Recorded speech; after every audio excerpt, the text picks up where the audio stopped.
This week, the book I read is Solving Sophronia by Jennifer Moore, and it is a Victorian romance. And I love this cover. I love her dress, the intricate detail. And I'm really excited because this is the first book in a series called The Blue Orchid Society. The book starts off with the prologue, and Lady Sophronia, who I'll be calling Sophie from now on, as she is in the book, is at a ball and she is not enjoying it and needs to find some respite. And so she goes into a room that happens to be the library. And while she is in there, four other ladies that are trying to find some respite from the ball also enter the library. And they all get to talking, and they all find that each of them have goals to do things in their lives that ladies in that era didn't typically do. And they decided that they would call themselves the Blue Orchid Society. Sophie has a sister and named Prissy, and her sister and her mom are very prim and proper and follow all the rules of society. And Prissy is trying to find a husband, and Sophie's mother has given up on her trying to find a husband and is very critical of Sophie. Sophie has a grandmother named Mimi who stands up for Sophie and believes in her and helps her achieve what she wants to do. And her grandmother helped her get a job at the newspaper, and she writes articles on things going on in society, like balls and who's engaged to whom, and she is called Miss Propriety. But Sophie would like to become a news reporter of more important news. And she hears of a murder, and she goes and finds this woman in an alley that had been strangled to death.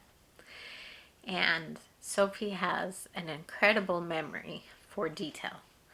And she also has a very good talent for drawing those details. And so she begins to draw the crime scene. And Detective Jonathan Graham shows up to investigate the murder. And he is very upset that Sophie is there and does not want her anywhere near. And Detective Jonathan Graham had a very hard childhood. His mother just disappeared one night, and so he had to fight through his childhood to keep from starving. And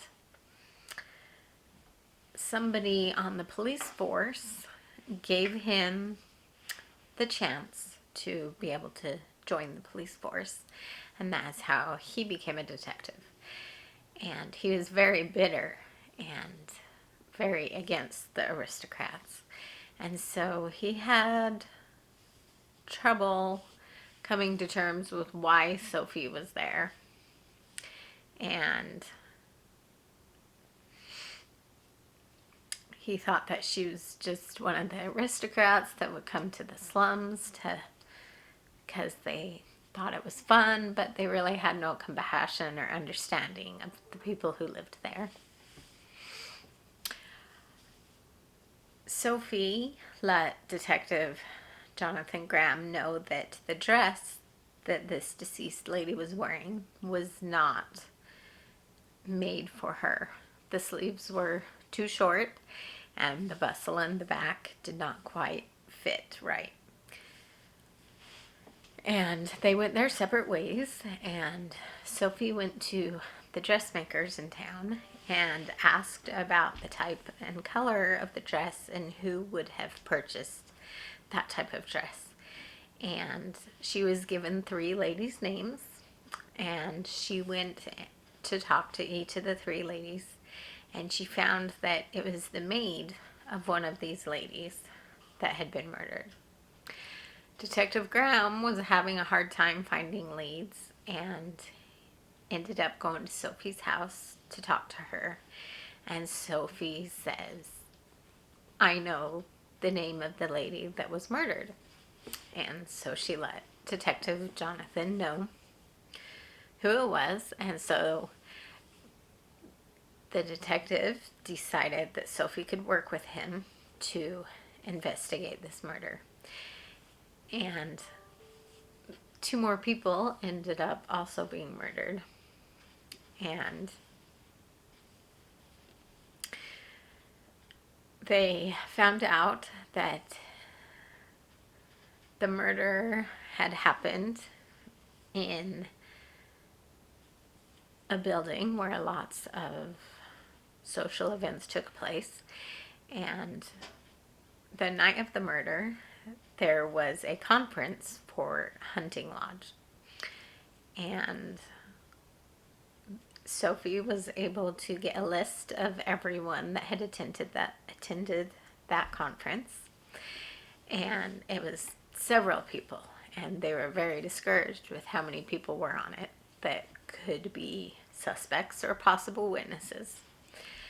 And Sophie realized that there was going to be an engagement ball in this very same building, and that the mister that was engaged was a member of this hunting lodge. And she realized that all of the men that had attended this conference and all of the servants in this building would be there that night.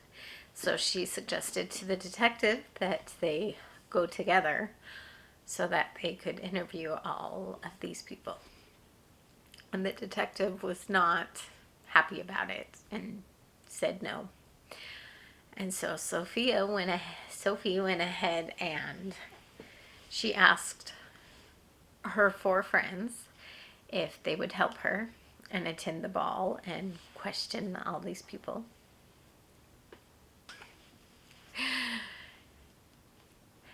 And then the detective came around and decided that Sophie did have a good idea.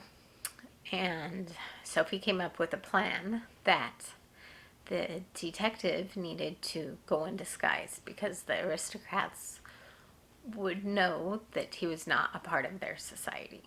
And so they decided that he would be somebody from Serbia and have a title. And in society, if you had a title, they were very impressed and they would let you get away with any faux pas that you had. And so they attended the ball, and they found a witness in the stable that was willing to talk. And so the detective and Sophie went to the stable, and as they were talking to this witness, he was shot.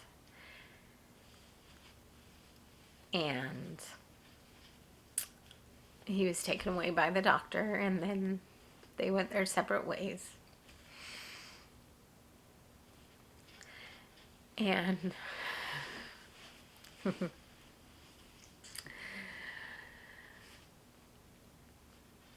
and the next morning in the newspaper was all of the crime scenes that Sophie had drawn, and all of the names of the people who were involved, and all of the evidence that the police had.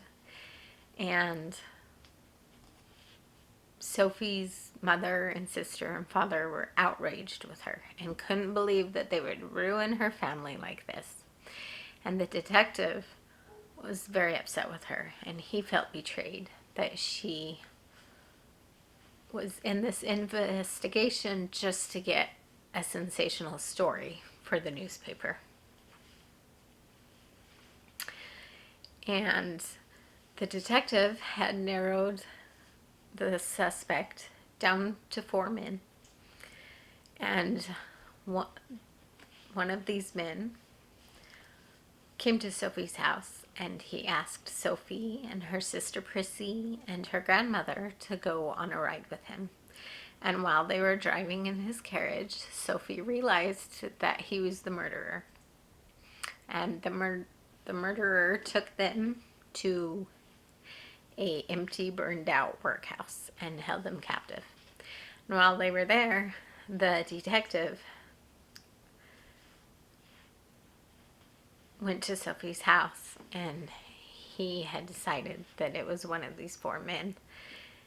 And when he went to her house, he was told that he took these 3 ladies out for a drive, and they had been gone for 2 hours, and they were really worried about them.